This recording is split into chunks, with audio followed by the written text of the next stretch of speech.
Welcome to the show, loaded one. Today we have 49ers reporter Cam Inman covering the Cowboys, Clarence Hill Jr. He's here with more. And then we also have the Titans reporter as well, Paul Kuharsky, joining the show. And we are honored to have Steelers great and true inspiration, Ryan Shazier, on the show. And we'll break down the AFC playoff picture as only we can, Mike F. and White Lotus style. And we'll check in with Bengals superfan Haven Wolfe. It all starts right here. Do good, everybody.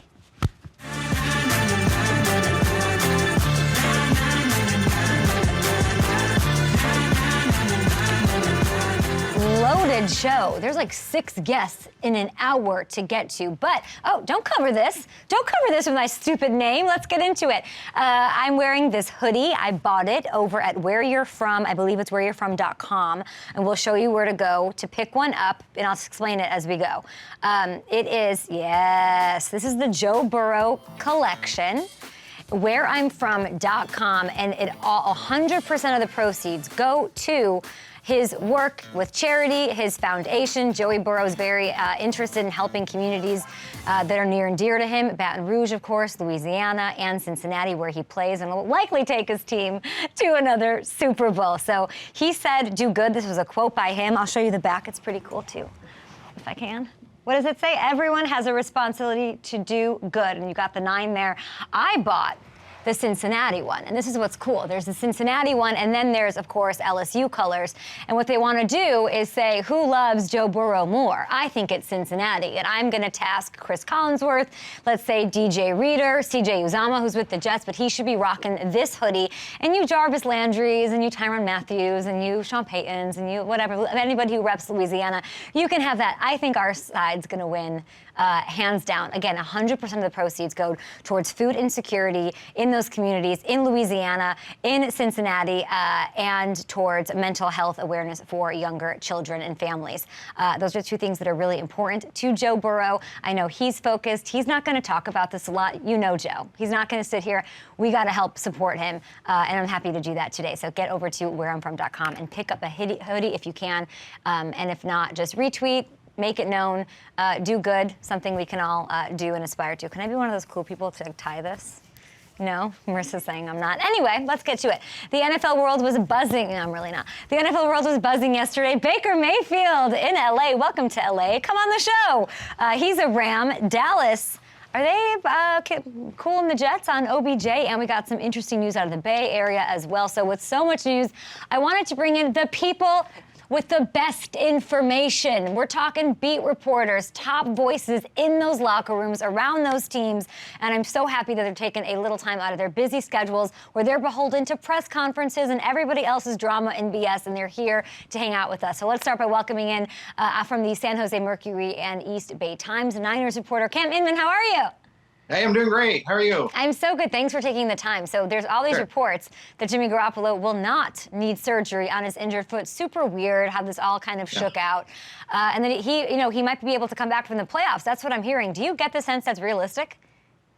Well, I mean, first of all, his foot's going to have to heal. I mean, he has a broken foot. It's just the fact that it's not as severe of a fracture as the 49ers initially feared. So, I mean, we're about 2 months away from really getting to the point where he can come back and play. So there's a lot of football left to play.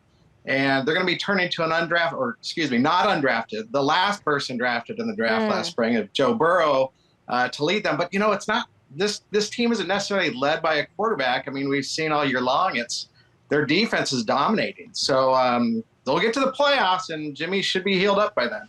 And we'll see what Jimmy can do. I mean, you can say what you want about it not being a quarterback-led team, but he sure leads them to lots of wins, 42-19 since 2017. The question with him is always making that big play when he needs to, which he didn't in the Super Bowl, and then, of course, his availability in staying healthy. All right, let's talk about Baker Mayfield. So he's headed to the Rams. A lot of speculation that the Niners might try to snag him off waivers, and then a lot of people saying the Rams undercut them. We did learn the Niners didn't even end up putting in a claim for him. So what does that tell us? Well, I asked Kyle Shanahan Monday if they had interest in him, and he said he couched it by saying that he was always a fan of how Baker Mayfield played, but that they were all good there, that he liked his team. And that's because they brought in Josh Johnson, the journeyman. He actually grew up in the Bay Area before he went off to a 20-year career bouncing around the NFL. But he was with the Niners maybe about 3 years ago, and Shanahan got familiar with them, and so he needed somebody that was familiar with his offense. somebody that knew a little bit about it. And so you're bringing in a guy that's, Baker Mayfield didn't have any past experience with Kyle Shanahan other than losing to him twice, once with the Browns and once back in October with Carolina. So, and I don't think Nick Bosa is a big Baker Mayfield fan, which would have made interesting scout team. Would have been great to watch scout team practices and see how Bosa went after him. But maybe we'll wait until next year to see if Baker's on the Rams, because the Niners already beat them twice this year. Yeah, I was in on the Niners to take it all in the NFC. I like the Eagles a lot too, of course, but I was in on it. And now, to me, it's this move, the non-move to not put in a waiver claim for Mayfield. I don't think they did it because Bosa doesn't like him. No, I think they did it yeah. because they clearly have some belief in Brock Purdy as that guy. As we're hearing all of these teammates come out and say, Warner's like, that's my dude. So should I have faith that they'll be okay? I would have faith that they'll be okay because they have a great defense and they run the ball really well. They got Christian McCaffrey, right? So if they didn't have Christian McCaffrey, I'd say close your eyes. You don't know what's coming. But the fact that you have McCaffrey, you have Deebo Samuel, Brandon Ayuk, and George Kittle, and you have a healthy Trent Williams again. So, yeah, they're definitely possible to do well on offense. The defense is playing lights out. And so I still think the NFC is pretty wide open. I know they got to get through the Eagles, the Vikings, and the Cowboys. But the fact that they got through so much adversity last season, that's what they're setting up for going into this playoff push right now. Tom Brady's making his return there. Such cute storylines about him being from there, a homecoming, potentially making it a permanent move this offseason. Any validity, any actual journalistic validity to him being the Niners starting guy next year? Jimmy Garoppolo was not supposed to be the 49ers starting guy this year, and he showed up and he stuck around. So I think all options are always on the table right now, especially with Jimmy coming off an injury, Trey Lance coming off an injury. Brady's, it's been a while since he's been in the Bay because he's twice referred to the Bay Area as San Fran, which is, that's not good manners in the Bay Area. So I don't know where he's kind of lost his Bay Area street cred card by doing that. Maybe it's just his way of trolling Niner fans because everybody goes up in arms. So if he does come to become the 49er quarterback, finally, 22 years overdue, he'll have to call them the San Francisco 49ers, even though they now play in Santa Clara. It's so funny you mentioned this. It's very rare, and people need to understand that that's what we're witnessing. I remember him before the Super Bowl. He was on the field, and everyone booed him when it was at Levi and Santa. I remember that. He got booed by the crowd. But then in 23 years, in 377 games, this is just the second time in Tom Brady's career that he'll play the Niners in San Francisco, Santa Clara, to be exact. So pretty wild stuff. And I would never say San Fran. I get skewered by that fan base. Why does it make everyone so mad? It's just because we're all very rigid in what we like to. Even Frisco kind of rubs people the wrong way, and you can say the sit. Like, look, I grew up in the Bay Area, but I grew up down the peninsula a little bit. So it's just the city or San Francisco. You know who else says it? It's just not San Fran. You know who else says it? Aaron Rodgers. Well, Aaron's probably definitely trolling all the Niner fans because he likes to do that. So. Well, we're hearing he might be the starting quarterback for your team. Listen, enjoy the ride, and we appreciate you so much for joining the show and taking some time. Let's move on now to the Cowboys. Have a great day. Let's talk up Fort Worth Star Telegram. Clarence Hill Jr. is here. Clarence, how are you? Good morning. I'm good. How are you doing? I'm so good. Thanks for taking the time. Exciting time to be the Cowboys. I want you to sell me on believing in them to get it done in the NFC. And a lot of that had to do with Odell Beckham Jr. He was considered, this belle of the ball. And the Cowboys were the favorite in the Odell sweepstakes. We saw him courtside with Micah Parsons and all of that. Jerry seemed to be getting cold feet in his weekly radio appearance yesterday. Ed Werder of ESPN reporting that Dallas maybe isn't convinced with Odell. Do you get the sense that they're out of the sweepstakes? Yeah, I don't know about out. I know there's not as much excitement today as there were on Sunday. We talked to him after the game on Sunday, and he was very, very much anticipating and talking about what Odell could do and meant for this team, and how he was going to do everything he could to make it happen and get him to sign. Certainly, he came to Dallas and has had 2 days of visits.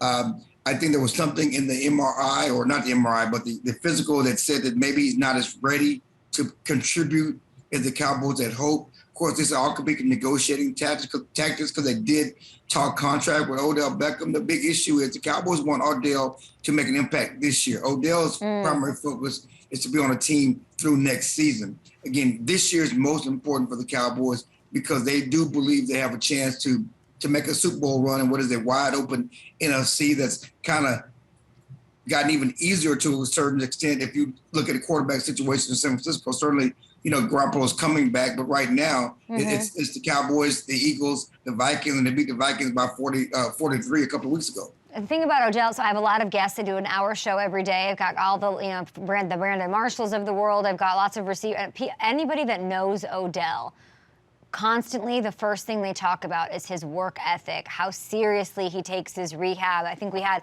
Andrew Hawkins in here and said he's probably working out. He's literally like in the lab trying to get better. So we know he's doing everything on his side, and we'll wait and see whether or not it is a fit for them, a team that wants to win the Super Bowl. And I'm kind of buying in. So I'm thinking about this team. It feels a little different. Maybe I'm just riding the high of that fourth quarter 33-point thing. A lot of people saying it was just more of a collapse on the other side by the Colts.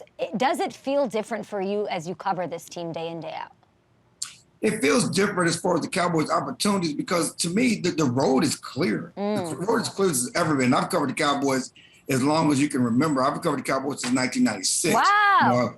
Since they last won a Super Bowl, they've only won 4 playoff games, since I've covered the team. And I've seen 2007, they went 13-3, they lost to the Giants, and certainly had the best record in the league. And that was the team that I think should have gone to the Super Bowl based on they beating the Giants twice, that season. Romo went to Cabo and all that other stuff, if you remember that. Dak was a rookie. They also went 13-3. They lost to Aaron Rodgers. And in 2014, you had the Dez Bryant catch. I really thought they had a chance there. But looking at this team, not just because of how the Cowboys are playing, but again, what's out there? Who scares you? Certainly the Eagles, but the Cowboys believe they can play with the Eagles. Outside of the Eagles, they beat the 49. The Vikings 40-3. But the best thing the Cowboys feel good about this team is that it's not just an offensive-led team. It's a team that it also has an equally good defense, a difference-making defense. You talked about the fourth quarter the other night. That was about those turnovers on that defense that set up the offense to go with what Dak Prescott brings. Again, this team, since Dak Prescott has returned, is leading the league in points. It's scoring points per game, and they're first and third down conversion. I think they're second in total offense. The offense is rolling. The defense, they finally believe they have a complementary team to make it run. It's true, and they have a complete team. You mentioned that defense, third scoring defense, third scoring offense. They keep that going. The only question might be about the coach. When we're hearing that, listen, every time, Clarence, every time anything happens, Sean Payton's name is trending. Any bad call, any bad thing. So, that can't feel good if you're Mike McCarthy. No, but give Mike McCarthy credit. And Jerry Jones went out of his way Sunday night to say the reason they're here and the reason they have the chance. Again, the Cowboys are on the verge of their first back-to-back 10-win season since 1995-96. They're on the verge of their first back-to-back trip to the playoffs since 2006-2007. Mike McCarthy has to be part of that. Mike McCarthy talked last year, the way you have success in the playoffs is you keep getting to the playoffs. You can't go to the playoffs one year, then be out of the playoffs the next year, go to the playoffs one year and out of the playoffs next year. So, yes, they failed last year. Failed miserably last year in the playoffs, losing to the 49ers. But getting back, certainly in this year, getting back and have a chance to win, they feel they're ready to take that next step. And again, as we all know, it doesn't matter what happens in the regular season, but if they fail and lose the first-round playoff game, Sean Payton's name will come up. There's no question about it. It'll be trending now. Right now, I give McCarthy credit for getting this team, steering this team back to position to contend again. I think that's a beautiful thing to say, and it carries a lot of weight coming from you because you've covered the team since 1996. The song of the year in 1996 was the Macarena. That's how long ago that was. It has been such a pleasure. Clarence Hill Jr. with the Fort Worth Star-Telegram. Please come back and enjoy your day. We loved having you. Wow, 1996, that's incredible. And now let's welcome in longtime Titans reporter Paul Kuharsky. 1996, can you beat that, Paul? I can tie that. I covered the Houston Oilers in 1996, yes! So he made me feel really old. That's incredible. Wow, I have so much insight on the show today. I'm so excited. Paul, big fan. We love your stuff, and we want to talk about John Robinson. I was talking to Brandon Marshall about the A.J. Brown trade, how I don't know how it's going to look on the Titans, and then it was sort of shocking to see this happen. Why do you think they made the move, and why now?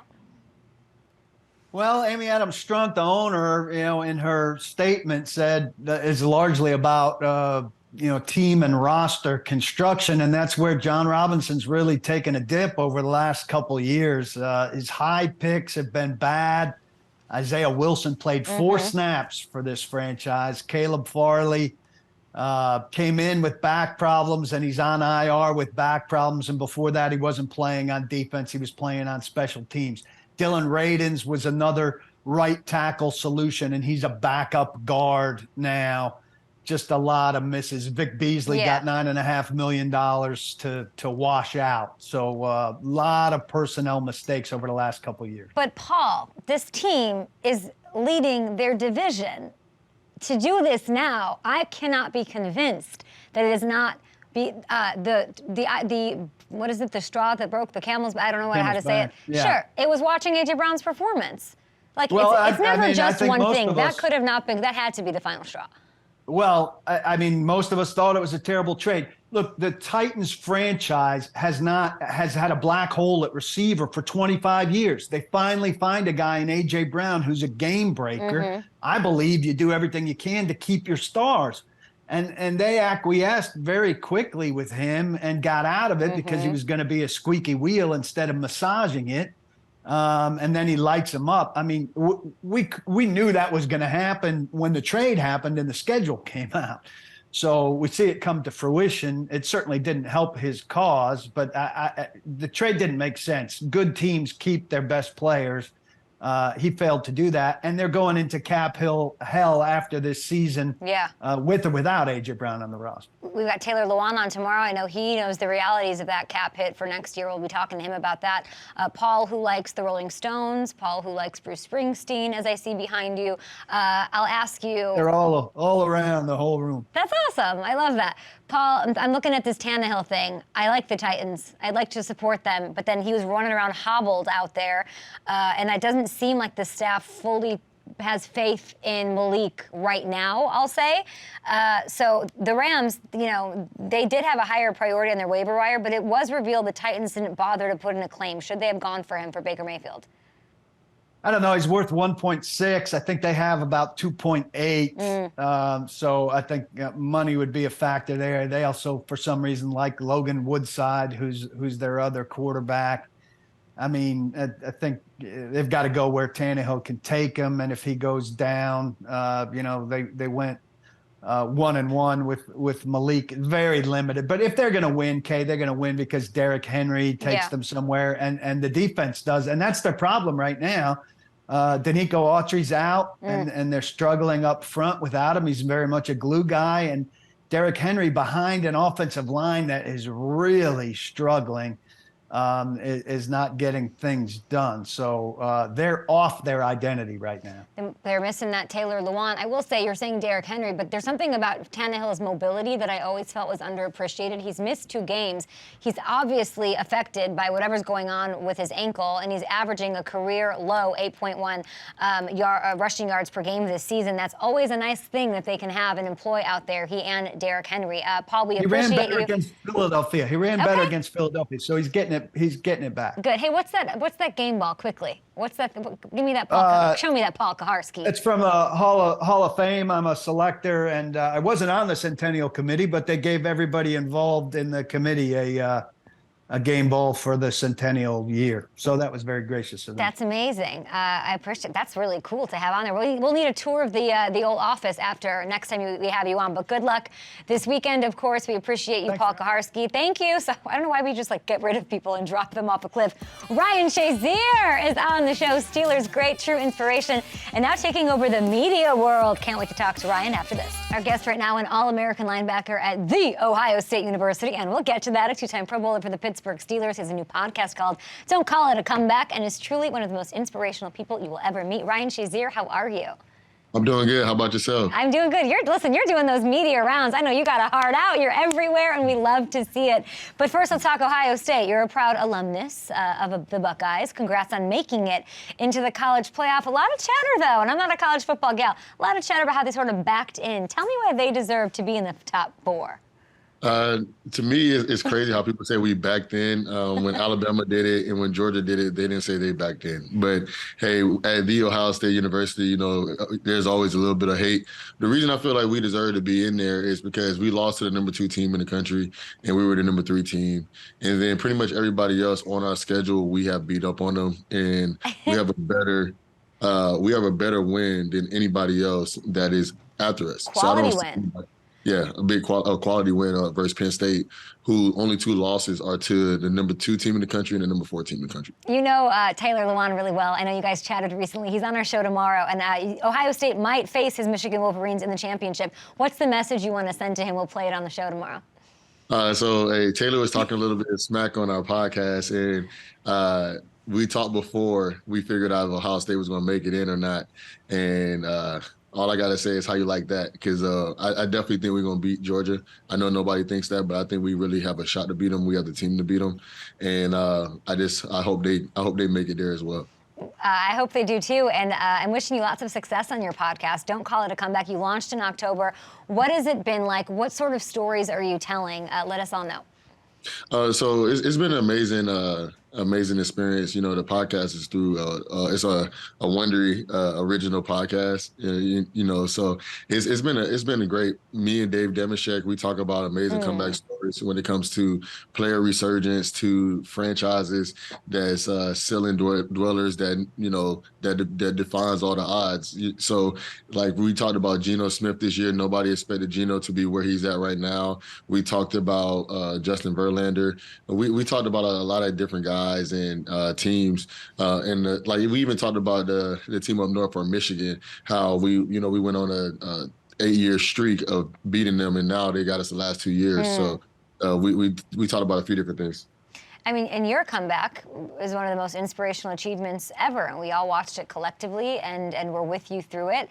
So when you talk about your story, what is the biggest single takeaway you want people to have and take away from it?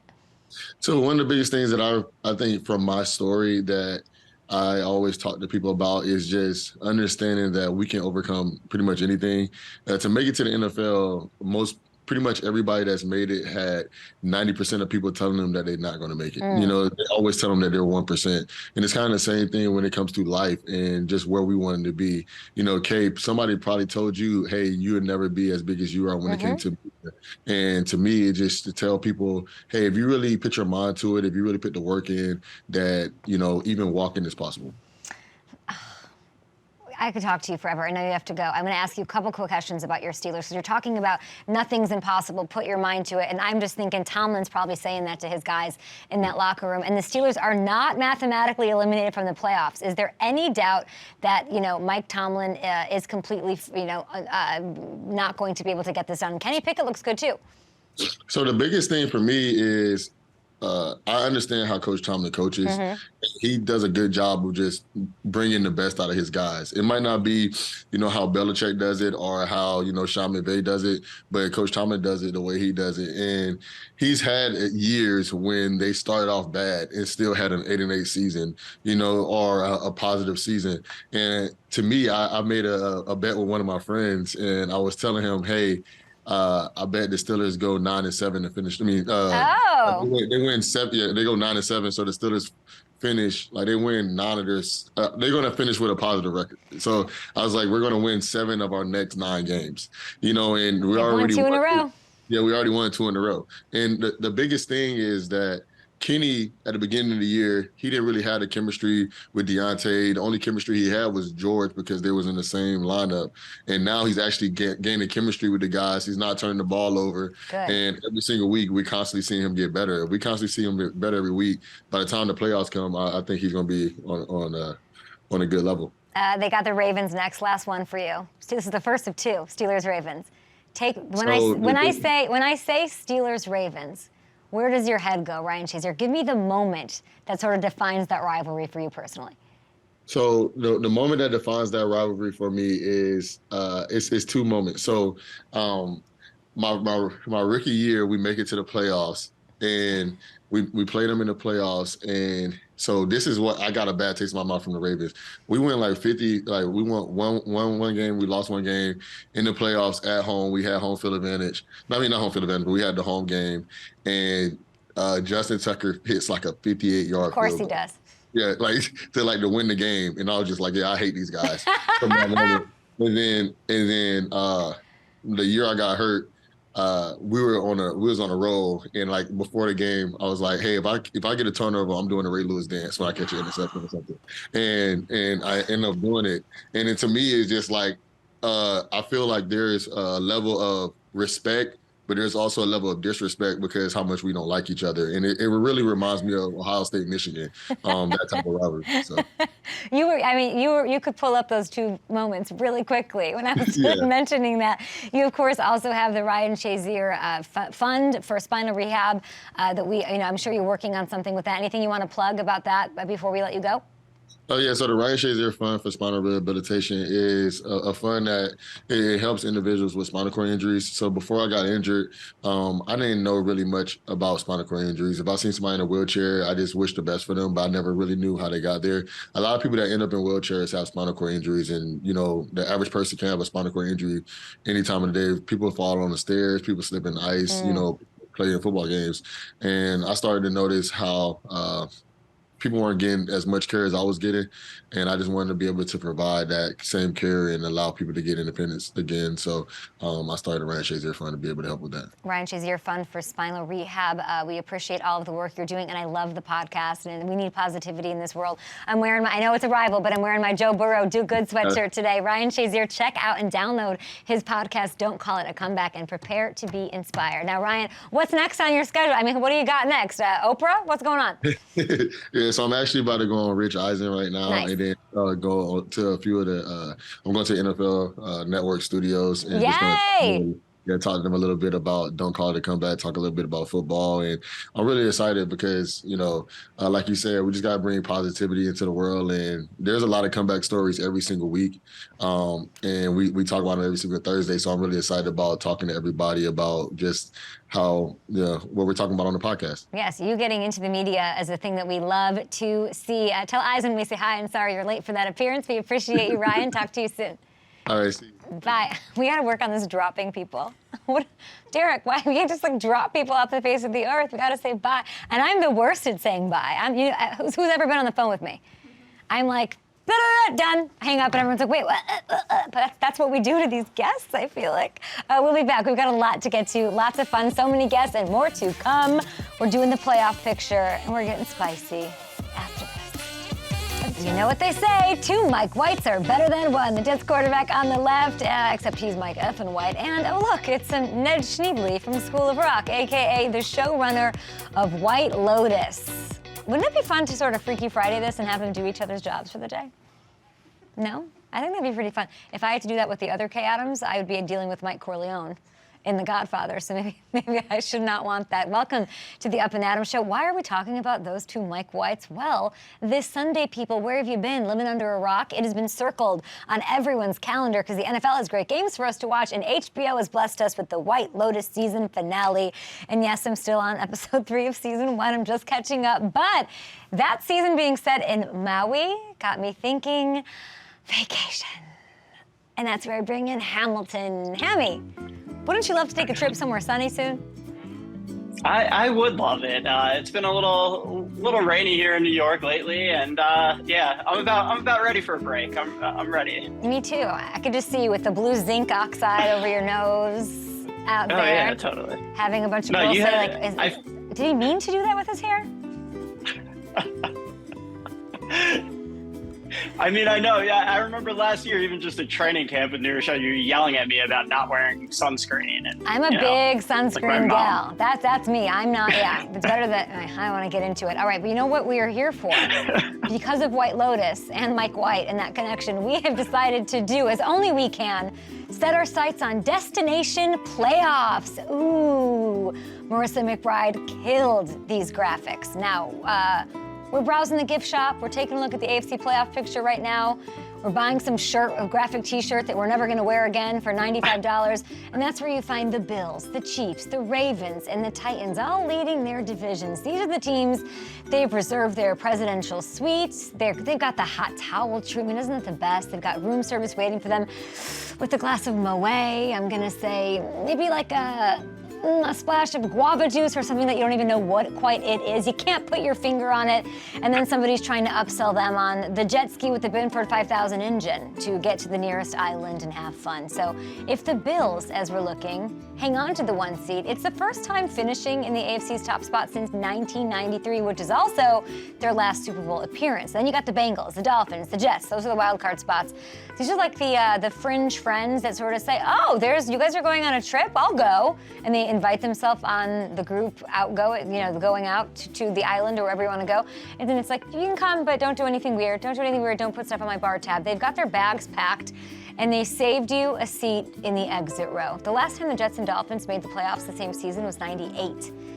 All right, keep looking at this postcard. There's quite a few teams waiting in the standby line at Terminal 4 to sort of see if there's a way that they can fly standby and get on the plane. They've got a Groupon, and they're saying, can we do like 2 nights here, switch rooms? Like they're trying to do whatever they can to make this vacation happen. And these are the guys trying to slide into the sunny side of the playoff picture. Hammer, are the Raiders booking a trip to the postseason?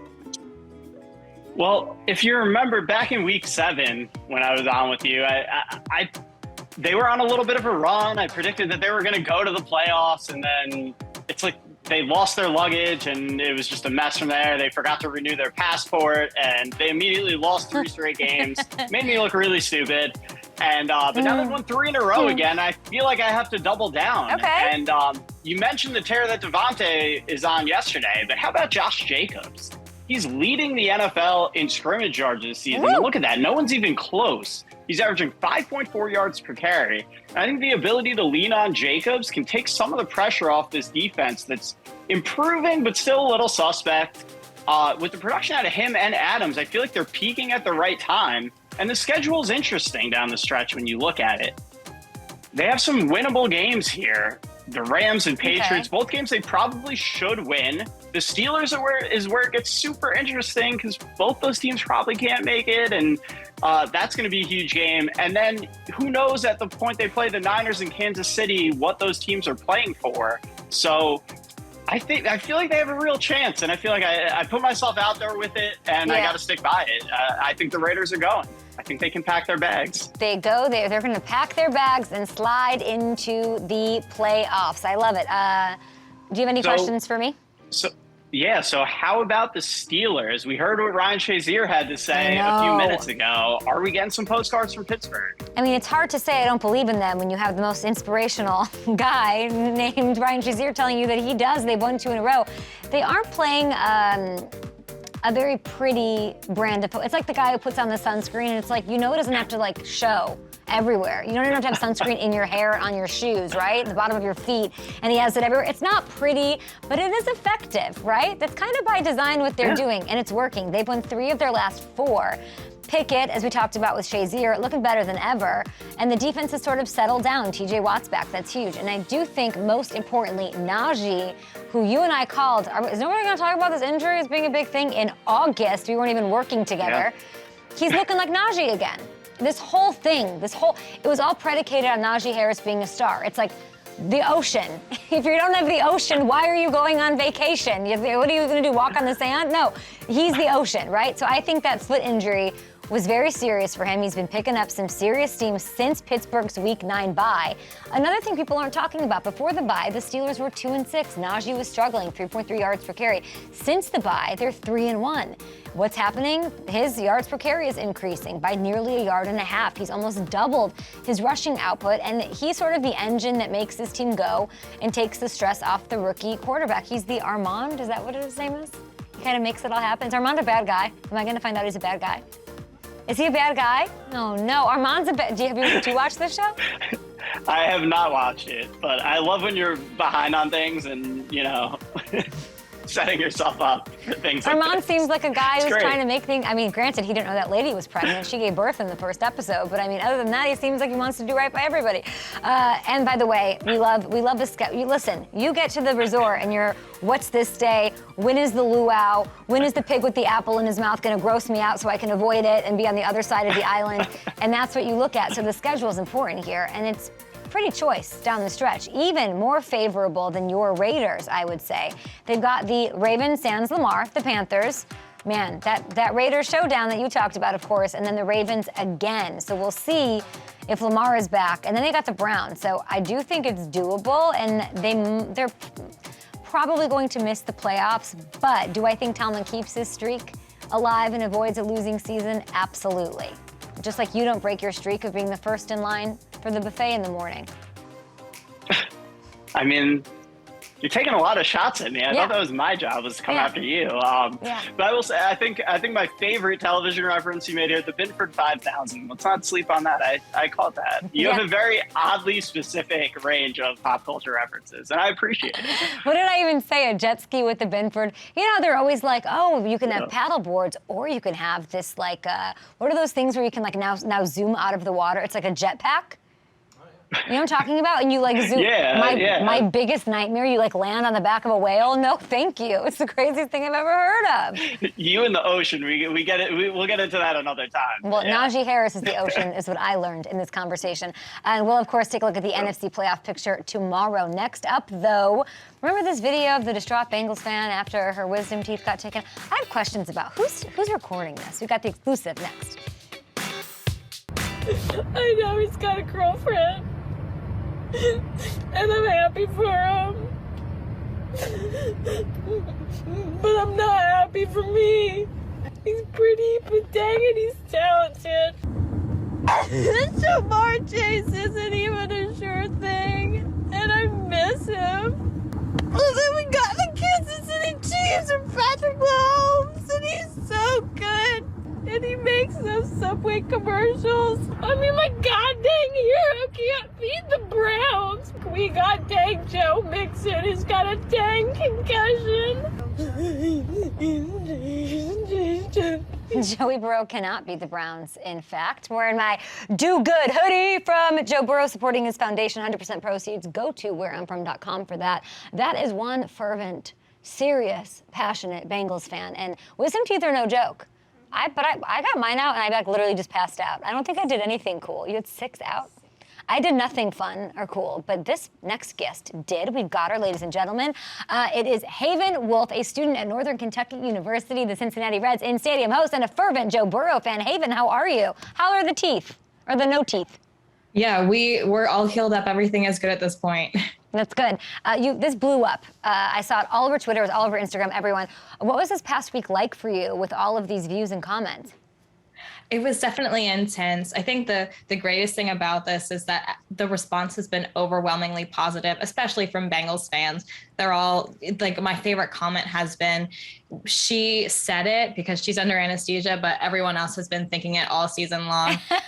The amount of views is insane. And actually, like on Friday and Saturday, I had to turn off my phone for a little bit because just the incessant like vibrating was a little bit too much to handle. What made you start recording? Like, you were clearly out of it, but somehow you did it. So that was actually my mom's fault. Yeah. My older brother, Holden, had his wisdom teeth removed almost exactly a year before mine. And so we knew, like, when he got out of his, he was silly and goofy and funny. And so when I got back into the car, Mom was like, we've been here before. Like, she's going to say something funny, I'm sure. So just in case, she had that camera ready for me. Why do you think you started talking about the Bengals? Oh, I know why I started talking about the Bengals. So I have this terrible fear of needles, and I went into like the surgery room already crying because I knew they were going to give me an IV. I know, I'm a total baby. No. But, so I went to sleep crying, and you can have emotional reactions to anesthesia. It's really common. And so naturally I woke up crying as well. And Dr. Steinbach was like, listen, Mom, the best thing to do for her is to talk about something that's going to make her happy. And I had my my Joe Burrow jersey on that day. And so my mom was like, well, we'll just talk about the Bengals. And then obviously this became a Respect. It was supposed to cheer me up. Is there anybody that commented or hit you up or saw it or like even liked it that you were just like, I cannot believe someone just saw me in this state?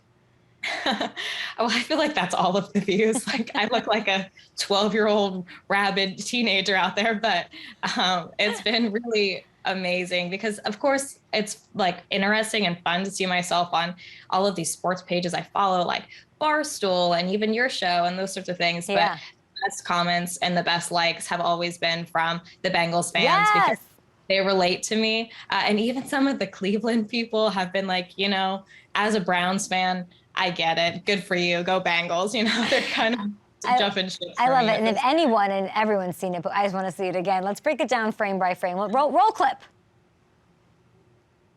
Got a girlfriend. And I'm happy for him. But I'm not happy for me in that situation. You love Joe Burrow, don't you? He's pretty, but dang it, he's talented. And let's be honest, I go for ambition, not looks. I don't even know what you're saying. What are you saying there? That he's handsome and talented? What's going on? Yeah, I said he's pretty, but dang it, he's talented. And I go for ambition, not looks. Yeah, that's definitely how I feel about Joe Burrow, but just people in general. So I am very happy for him and his girlfriend. Wish them nothing but I was going to say, I know but... his girlfriend. If she's watching this, like, yeah, I can't argue. Yeah, that was one person that I was like, if anyone doesn't see this, I hope it's her because I know, I mean, I'm sure as the girlfriend of the best quarterback in, you know, the NFL right now, there's enough pressure going on. Okay, let's move on to this one. Roll clip. Mom, I don't want to lose to the Browns. Joe Burrow's never beaten the Browns, and they're historically the worst franchise in NFL history. I mean, my god dang hero can't beat the Browns, Mom. Now let's get into it. You're no joke. Like you're not just a fan. Like you know your stuff. And I'd be crying too if I was really looking at the numbers of Joe Burrow up against Cleveland. Do you think that they get their first win, or he gets his first win over the Browns this week? He should get his first win because, I mean, just look at what's happening. We have the Cleveland Browns have Deshaun Watson back, but he hasn't played football in hundreds of days. And I watched his game on Sunday and it looks like he hasn't played. I think that's going to play to our advantage. I think that Deshaun's also under a lot of pressure because he's not getting the warmest welcome. And I think the other thing that we have to focus on is Nick Chubb. Obviously, for such a bad team, he's been a standout all season long. He does an excellent job. But you know what? We held down Derrick Henry during the Titans game. We held down Travis Kelce during the Chiefs game. I have no doubt in my mind that the Bengals defense is going to step up to keep Nick Chubb down. I hope it gets going. I'm DJ Reader. We are looking at you. I'm DJ Reader. I love you so much. You're handsome and wonderful. Finally, and you've been can I just say this? You've been such a good sport. If there's like a bad photo of me, I'm like, don't put that. And you're just, honestly though, you let it ride. It went out there, billions and millions of people, and you handle a very cool character. You are. Okay, so let's talk about, there's some clarity that we got on your occupation. Let's take a look. You think Jamar will be back on Sunday? They said they were going to let him practice, but that doesn't mean he's going to play. And should he play? I don't know. I'm not a doctor. I never have been. And also, I mean, you look adorable. I'm like, you look adorable. I probably would let that fly if I looked like that, Haven. You look awesome in that. Okay, so if you aren't a doctor and you never have been, what are you doing? And what do you want to do, more importantly? Yeah, so I'm actually a student right now at Northern Kentucky University. I'm a triple major in broadcasting, journalism, and communication studies. And with that, I want to work in the field of sports in some function or another, whether I'm a sideline reporter or I host my own show like you. I want to do something where I have the opportunity to talk about sports. Luckily, I've been able to do that a little bit lately. Yeah. I work for the Cincinnati Reds as an in-stadium host, and I do a similar position for the University of Cincinnati with their men's and women's basketball team. I'm like the fun girl that plays the game with the audiences. I never really know how to describe my job, but that's what I do. So like during media timeouts or in baseball when we're in between innings, I go out into the field or the court and I talk to the audiences and we play games together and we hand out prizes. Haven, do you want to know something? Yes. Now you're from Cincinnati, right? I'm from Northern Kentucky, but Okay, got it. I always say I'm like the Kentucky part of Cincinnati. So I grew up in Chicago, but I went to school at Mizzou, and then I moved right after school, right when I was finishing school, I moved to St. Louis, which was like in between Chicago and where I went to college. And my jobs that got me and launched me into sports, where I was the in-game host for the St. Louis Cardinals. And I would do the same thing. And I'm in section 208. Here's your Apple vacation to Jamaica. And that's what I did as a job. And then they won the World Series, and that was a lot of fun. And I also, and I don't think anybody knows this, St. Louis University, SLU, the Billikens, I would do just to get reps. And they were all great. I would also do the in-game hosting for their basketball games. I would do that, and I would do those in tandem, and it gave me a lot of reps and a lot of confidence when you're talking to tens of thousands of people. So you're literally doing the same jobs that I did when I started. That's amazing. And thank you for saying that, because that gives me a little bit more confidence going into the rest of my career. When I had originally done or started thinking about like the broadcast route, I thought that I was going to be more on the news side of things, but I knew that I wanted to do sports. And I had a really honest conversation with one of my professors, Wes Akers. He's awesome. He has been so helpful to me. And he was like, number one, first things first, like you have to stop doubting yourself. If you want to do sports, you can do sports. Just start studying up and get involved, act like you're a part of the team. You have to be the super fan for all of them. And, that advice, I've really kind of run with it, and I'm happy to be working in sports now. I love it. Haven Wolfe, keep your eyes on her, a rising star and a Bengals social media star for sure. If I'm in Cincinnati at a game, you got to come. I'm trying to work it out. Oh, yeah, definitely. I would love to meet you in person, of course, and any chance to watch the Bengals. How can I say no? I'll just have to keep you over here, Burrow's girlfriend over here, and I'll sit in the middle, and we'll all share popcorn. We love you. I'm just kidding, of course. Haven Wolfe joining us, and we listen, next time you're under the laughing gas, can we get the exclusive FaceTime? Oh, of course. Okay. It was actually funny. Someone tweeted and they were like, I know this isn't the most ethical request, but do you think that if the crowd funded it, like you would go under anesthesia again and give us an update about how you're feeling? That's a no. That's a no. And don't ever, that's an absolute no. Haven, we appreciate you. We got to go. We're under the gun here, and we will be back right here on Up and Adam Show. Haven Wolfe, everybody. That was fun. She literally has my same jobs that I have. Tomorrow, we have Tennessee Titans offensive lineman Taylor Lewan joining us live. We also have our weekly chat and visit with Eric Weddle. What else do we got? I'm not going to be here, but we're going to see if you notice. Andrew Whitworth. Oh, on Friday. All the big boys stopping by the show. Go to where I'm from. Do good. Everybody, get this. Go Cincinnati. Bye.